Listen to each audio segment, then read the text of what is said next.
welcome to your personalized deep dive. Looks like you've been sending us a ton of stuff on hydration, articles, research, even some personal notes. So, hydration, huh?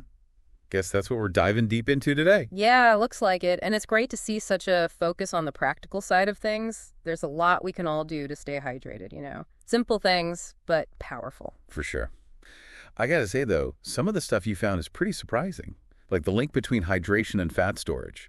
That's not something you hear every day. Yeah, it's definitely one of those things that makes you go, huh, really? I mean, we all know water is important, but the more we learn about it, the more we realize how much it really affects our bodies. It's pretty complex stuff. Okay, so let's start with the basics. We all know we need water to survive, right? Yeah.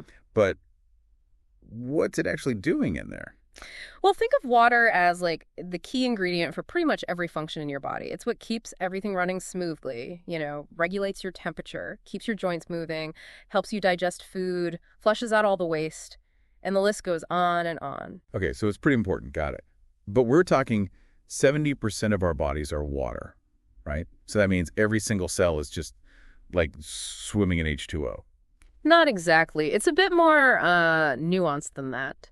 You see, while water is the main component of our cells, it's also super important for the spaces between those cells and for the fluids that move nutrients and oxygen around the body, you know. Ah, so it's not just about the cells themselves, it's about the whole internal environment. Exactly. And speaking of environment, there's another big player we got to talk about. Electrolytes. Electrolytes. Okay, I've heard that word before, like in sports drinks and stuff. What are they actually doing? Well, electrolytes are basically minerals, things like sodium, potassium, calcium, magnesium. And when they dissolve in fluids like our blood, they carry an electrical charge. So they're kind of like tiny little electrical conductors zipping around inside us. Yeah, exactly. And those conductors are super important for making our muscles work, sending signals between our nerves, even controlling fluid balance and pH levels.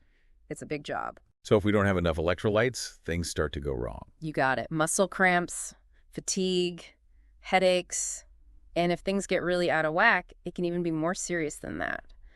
So yeah, it's super important to replenish those electrolytes, especially when we're sweating a lot or if we're having tummy troubles. So it's not just about drinking enough water, it's about keeping that balance with electrolytes too. Absolutely. And that's where what we eat comes in, because the foods we eat can either help or, you know, mess with that balance. Okay, so let's talk about that. One of the things that really jumped out from the stuff you sent was that we're often already dehydrated by the time we feel thirsty. Isn't that kind of, I don't know, backwards? Shouldn't thirst be a good signal? Yeah, you'd think so, right? But turns out thirst is more like a delayed warning.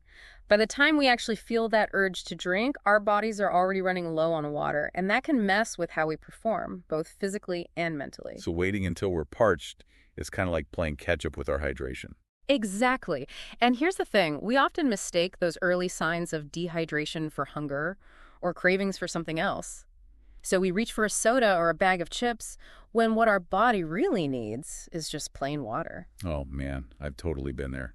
That afternoon, craving for chips. Yeah. Maybe that was my body saying, hey, I need some H2O. Could be. And that's why it's so important to really pay attention to what our bodies are telling us. Learning to tell the difference between actual hunger and thirst can make a big difference when it comes to staying hydrated. Okay, I'm already rethinking my whole water drinking strategy. Yeah. It's crazy how easy it is to get a little dehydrated without even realizing it. Yeah, it happens to a lot of people. And here's another sneaky thing. Processed foods, they can actually make you dehydrated too. Wait, really? Processed foods can dehydrate us? How does that work? Well, think about all the stuff that's in processed foods. Added sugars, tons of salt, artificial flavors, preservatives, all that stuff. Your body has to use extra water to process all that and get rid of it. So it's like our bodies are working overtime just to deal with all the junk, and that uses up the water we need for other things. Exactly. It's like trying to water your plants with a hose that has a leak. Some of that precious water is going to waste. That's a great way to put it. So even if we're drinking water, our food choices can still mess with our hydration. Totally.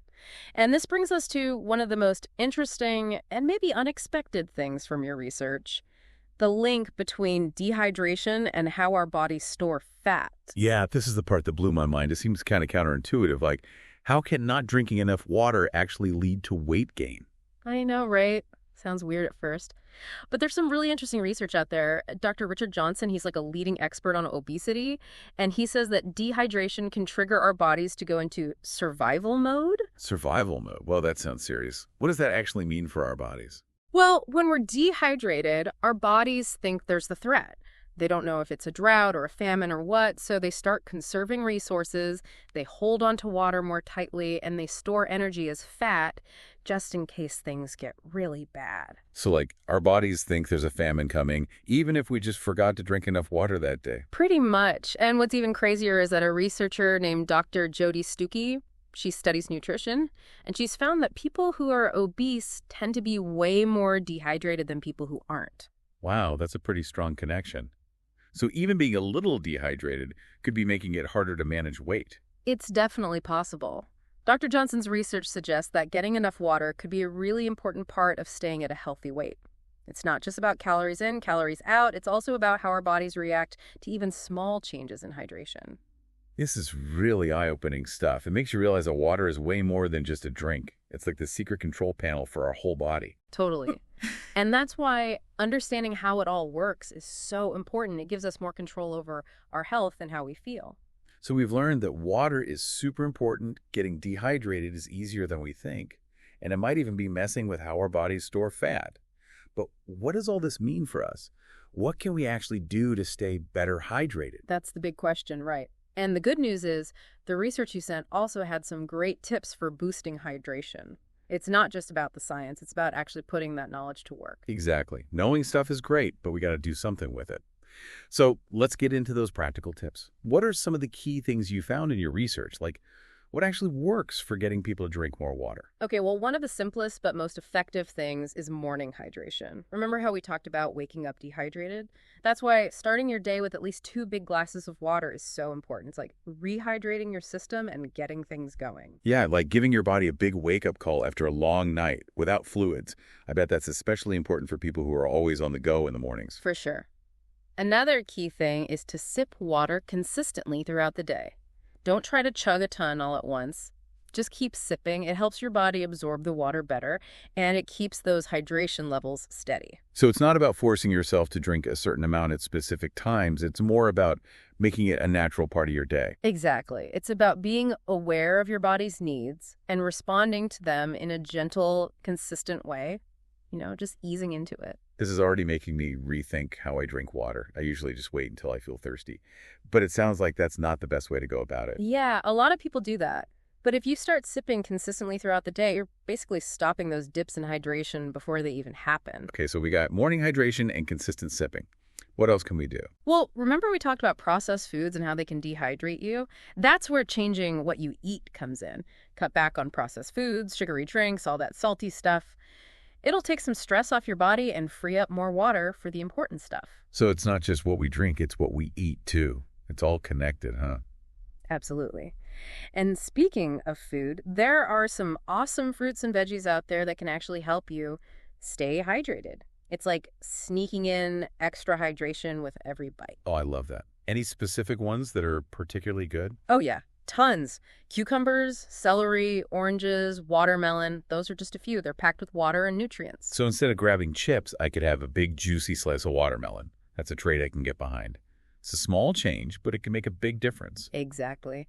And while we're talking about what we put in our bodies, let's talk about alcohol and caffeine for a sec. Too much of those, and you can actually get dehydrated. Yeah, I definitely noticed that after a night out or one too many cups of coffee, I wake up feeling super thirsty, like my body's trying to catch up. That's because alcohol and caffeine are diuretics. Basically, they make you pee more, and that can lead to fluid loss. So moderation is key. What about alternatives? Anything we can drink that's hydrating and won't dehydrate us. Herbal teas are great for that. They're naturally hydrating, and there are so many different flavors to choose from. Ginger tea helps with digestion, mint tea is soothing, chamomile is relaxing, and they all keep you hydrated. So we've got morning hydration, sipping consistently, changing our diet, and exploring herbal teas. Anything else we can do to make sure we stay on track with our hydration goals? Oh, a couple more things that can be super helpful. First, you could set reminders on your phone or use one of those hydration apps, just to keep yourself on track. And second, if you're into tracking your progress, a digital scale can actually help you monitor your hydration levels too. Your weight can fluctuate a bit depending on how hydrated you are, so weighing yourself regularly can give you some good insights. Wow, a scale for hydration. Never thought of that, but it makes sense. It's like a real-time check on how much water you're taking in. Exactly. It's all about finding what works for you and how you like to do things. The most important thing is to make hydration a conscious part of your daily routine. Make it a habit. As we're talking about all this, I'm starting to wonder, like, how much I've just not noticed when it comes to dehydration.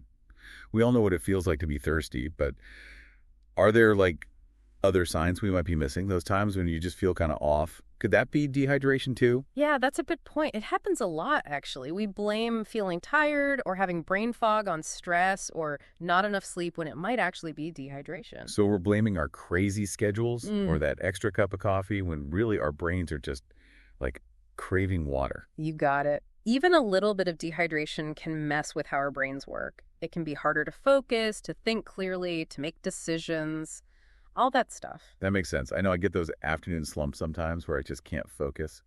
Maybe instead of another coffee, I should try a big glass of water. Worth a shot. And it's not just our brains either. Dehydration can affect our workouts too. Right, our muscles need water too, Oh, right? So if we're dehydrated, our workouts could be worse. exactly. When our muscles don't have enough water, they get tired faster. So you might not be as strong, you can't go as long. It affects everything. And it's not just for intense workouts either. Even just everyday stuff can feel harder when you're dehydrated. So like that sluggish feeling after a long day at work or running errands, could that be dehydration too? It's definitely possible. And remember, this can all be happening even if you don't feel super thirsty. That's why it's so important to just stay ahead of it and not wait until your body is like screaming for water. Wow, it's crazy. I've probably just pushed through those feelings so many times without even thinking about water. It's like this hidden energy drain we don't even realize is there. It's true. It's amazing how much of a difference something as simple as water can make to how we feel. It shows you just how connected everything in our bodies really is. So how can we get better at noticing those, like, subtle signs of dehydration? What should we be looking out for? Well, like we said, pay attention to those feelings of fatigue, brain fog, headaches. Mm-hmm. Those are big ones. But there are other things too, smaller things. Like what? Well, for example, your mouth might feel dry or sticky. Or your pee might be darker than usual, more concentrated. Your skin might even feel a little less springy. Wow, I never would have thought about those as dehydration. It's like our bodies are trying to tell us, but we're not listening. Exactly. It's all about being more aware of how our bodies feel, tuning into those little signals so we can take care of things before they become big problems. It's crazy to think how many times I've just powered through those feelings when maybe all I needed was a glass of water. Happens to the best of us.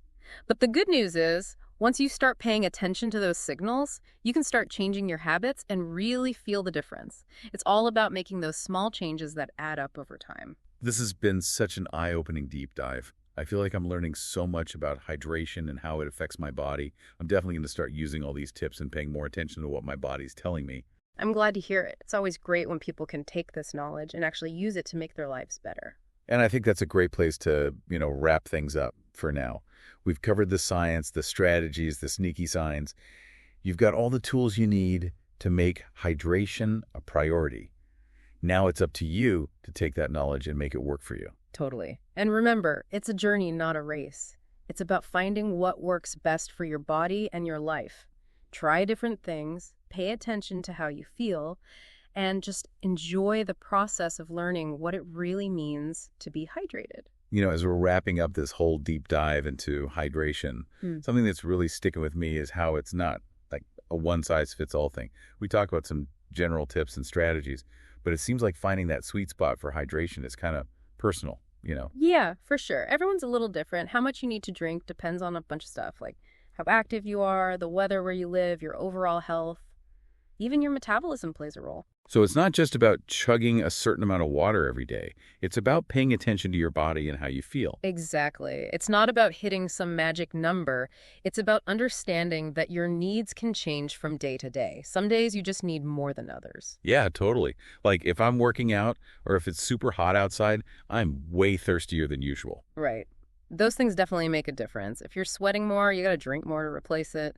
And if you're traveling to a different climate, you might have to adjust your habits a bit too. So it's more about being flexible and listening to your body, not trying to force yourself to fit some, I don't know, hydration rule book. I like that flexible. It's about finding a way to make hydration a natural part of your life, something that's easy to do and that you actually enjoy. Yeah, it's like building a good relationship with water, right? Not Hmm. treating it like a chore. Totally. And remember all those benefits we talked about. It's not just about quenching your thirst. Hydration affects our energy, how well our brains work, how we perform physically, Mm. even how our bodies manage weight. It's like water is the foundation for our whole health and well-being. And just like any foundation, we got to take care of it if we want it to stay strong. Love that analogy. And at the end of the day, that's what we really want you to take away from this deep dive.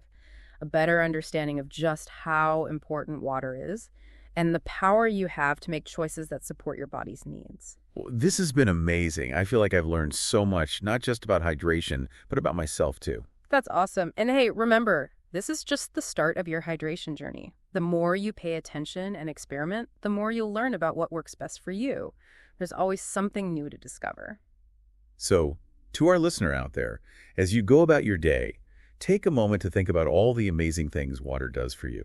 It's pretty incredible. It keeps us going, it keeps us healthy, helps us live our best lives. Couldn't have said it better myself. So keep exploring, keep learning, and keep yourself hydrated.